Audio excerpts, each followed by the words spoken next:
하나님의 은혜가 여러분들 가운데 함께 하시기를 주님의 이름으로 축복합니다. 오늘 우리가 스가랴서를 읽고 있는데요. 이 스가랴서 전체를 둘로 나눈다면 1장부터 8장까지 그리고 8장부터 14장까지 나눌 수 있습니다. 1장부터 8장까지는 성전을 건축하고 있는 유다 공동체, 거기에 초점이 맞춰져 있어요. 그래서 유다 공동체가 힘을 얻고 내부적으로 용기를 갖고 또 소망을 가지고 그 건축을 계속 가도록 격려하는 내용이 1장부터 8장까지 내용이다, 이렇게 볼 수 있습니다. 9장부터 끝까지는 앞으로 미래에 이루어질 유다 공동체에 대한 하나님의 말씀이다. 그러니까 9장부터는 미래에 유다 공동체가 어떻게 세워질 것이며 어떤 방향으로 나가게 될지 말씀해주고 있는 거지요. 오늘 9장 말씀은 이제 세 가지로 유다 민족을 향해서 말씀해주고 있는데, 첫 번째로는 주변 나라에 대한 하나님의 심판입니다. 주변 나라들. 여기 보면 그 9장 3절부터 보면 두로, 그리고 아람, 그리고 블레셋, 이 세 지역에 대한 하나님의 심판을 이야기합니다.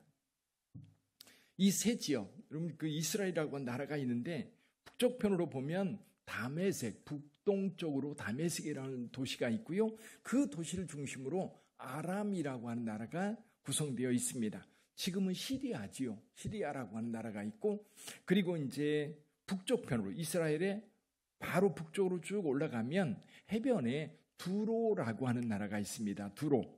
오늘 여기 3절에 보니까 두로는 자기를 위하여 요새를 건축하며 은을 티끌같이 금을 거리에 진흙같이 쌓았다 그랬는데, 이 당시만 해도 두로는 페니키아라고 하는 나라의 이름으로 이 지중해 해상권을 장악하고 있었고 큰 부를 누리고 있었던 그런 지역입니다.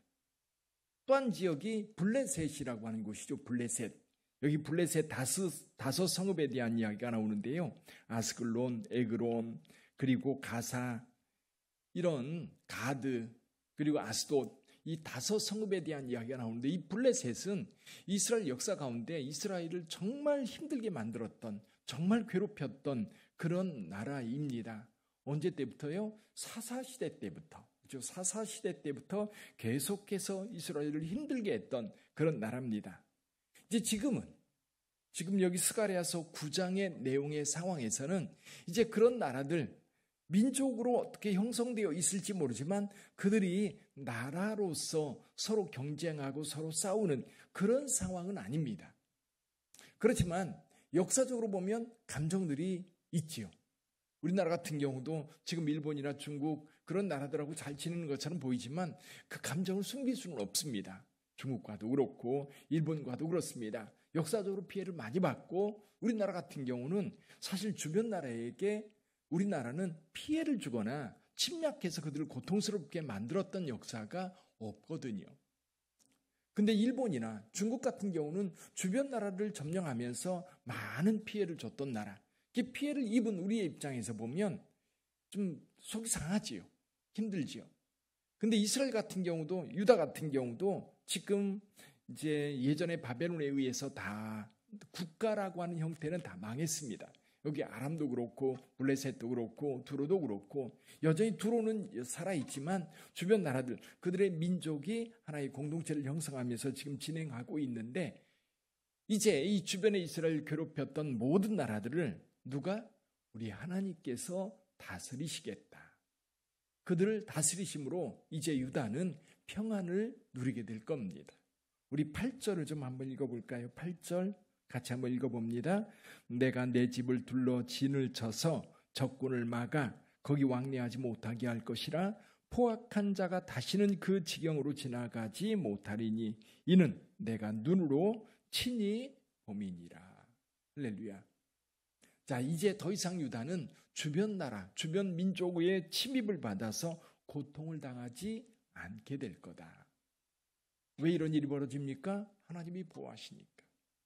하나님께서 여러분들도 그렇게 보호해 주실 줄 믿습니다. 이제 또 한 가지, 두 번째는 뭐냐면 새로운 왕이 오실 거라는 거예요. 새로운 왕. 유명한 말씀이죠. 이 스가랴 9장 9절을 우리 같이 한번 읽어봅니다. 스가랴서 9장 9절. 시온에 따라 크게 기뻐할지어다. 예루살렘에 따라 즐거이 부를지어다. 보라, 내 왕이 내게 임하시나니 그는 공의로우시며 구원을 베푸시며 겸손하여서 나귀를 타시나니 나귀의 작은 것 곧 나귀 새끼니라. 아멘.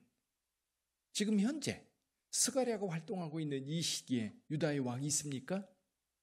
없습니다. 지금 파사, 페르시아라고 하는 나라가 지금 이 지역 전체를 지배하고 있어요.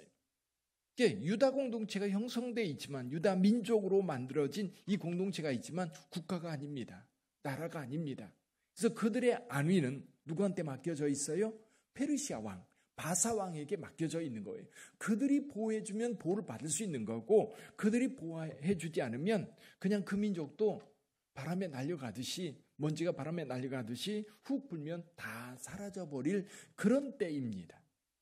그런 때, 그래도 감사하게 하나님께서 그들 예루살렘으로 돌아와서 성전을 건축하면서 유대 공동체를 지금 회복시키고 있는 그런 상황이에요. 그런 상황에서 스가랴 선지자는 유다 백성들에게 꿈을 심어주고 있습니다. 어떤 꿈입니까? 앞으로 우리에게 왕이 세워져서 그 왕의 통치를 받게 될 거다. 그냥 사라지는 민족이 아니라 이제 왕이 다시 와서 이 나라를 다스리게 될 것이다. 사실 바벨론에서 돌아온 이후에, 이게 이제 기원전 930년경이거든요. 그 어간에 40년경에 와서 920년쯤에 그 성전을 다시, 이제 520년이죠. 기원전 510년경에 이제 이 성전을 건축하게 되는데, 그리고 나서 유다에 왕이 세워진 것이 한 300년, 400년쯤 지났을 때에 마카비 왕조가 잠깐 세워집니다. 그리고 그 왕조도 다 사라져버리고 로마의 지배를 받을 때 예수께서 이 땅에 오시죠. 그래서 여기 9절의 말씀처럼 예수님께서 예루살렘에 입성하실 때 뭘 타고 입성하셔요? 나귀 타고 입성하십니다.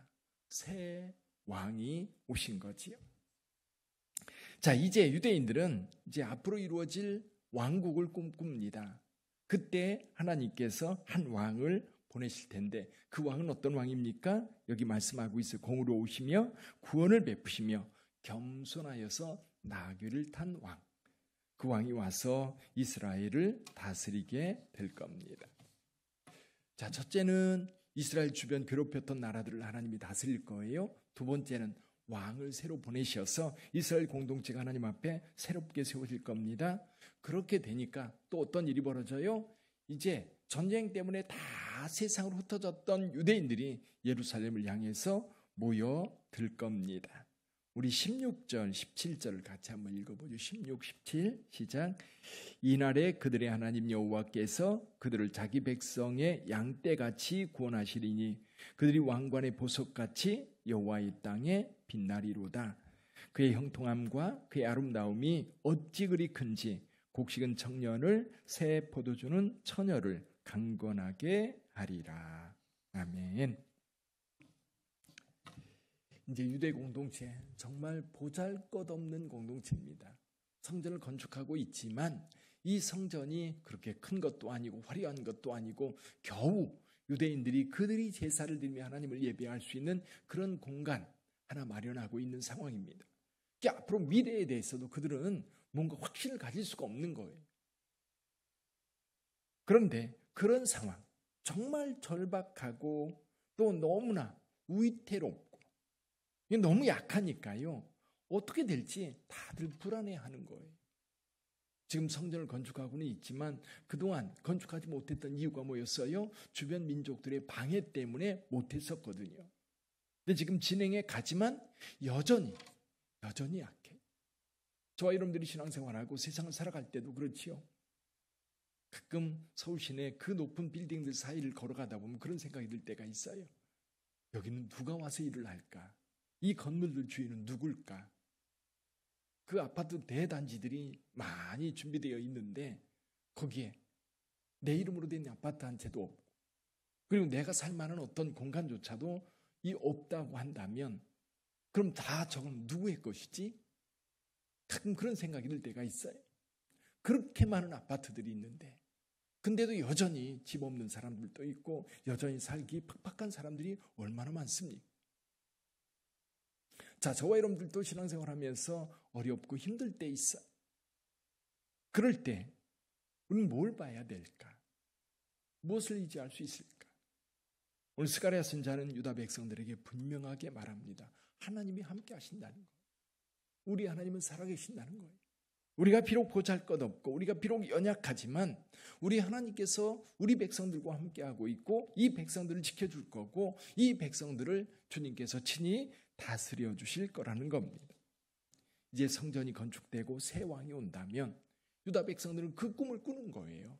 성전에서 하나님을 예배하고 또 앞으로 하나님께서 왕을 세워주실 텐데 그때 세워질 유다 왕국. 여러분 이러한 이스라엘의 역사를 한번 쭉 보세요. 다윗 왕조 지금부터 3000년 전에 세워졌습니다. 이 다윗 왕이라고 하는 왕의 그 이상적인 왕이 그들에게 다심할 것을 기대합니다. 그렇지만 바벨론에 의해서 유다라고 하는 나라가 다 망했습니다. 이제 국가는 존재하지 않는 거예요. 바사, 그 다음에 헬라, 그 다음에 로마 그런 나라들에 의해서 지배를 받던 이스라엘. 그러다가 바벨론에 의해서 전 세계에 흩어지게 됩니다. 로마에 의해서 또 흩어집니다. 그리고 국가도 없이 나라도 없이 땅도 없이 그도 유대 민족이라고 하는 그 민족 하나 이름 가지고 2000년을 견디다가 1948년에 이스라엘이라고 하는 나라가 세워졌습니다. 비록 옛날 다윗 왕처럼 왕이 세워진 건 아니지만 유대인들로 형성된 이스라엘이라고 하는 나라가 세워져서 오늘 존속하고 있는 모습. 여러분 이 모습을 지켜보면요. 역시 하나님은 살아계시다. 특히 예수께서 우리 가운데 오셔서 만왕의 왕으로 우리에게 분명하게 왕이 되셔서 우리 가운데 계십니다. 그 주님께서 오늘 저와 여러분들과 함께 하실 줄 믿습니다. 때로 힘들고 지쳤을 때 그 주님을 바라보세요. 하나님의 말씀을 의지하세요. 유다 백성들이 그 공동체 정말 위태위태하고 연약한 공동체로 세워졌지만 그들이 존속되고 그들이 지금까지 계속해서 그 공동체를 유지할 수 있었던 한 가지 비밀이 있다고 한다면 그건 하나님이에요. 하나님을 향한 믿음.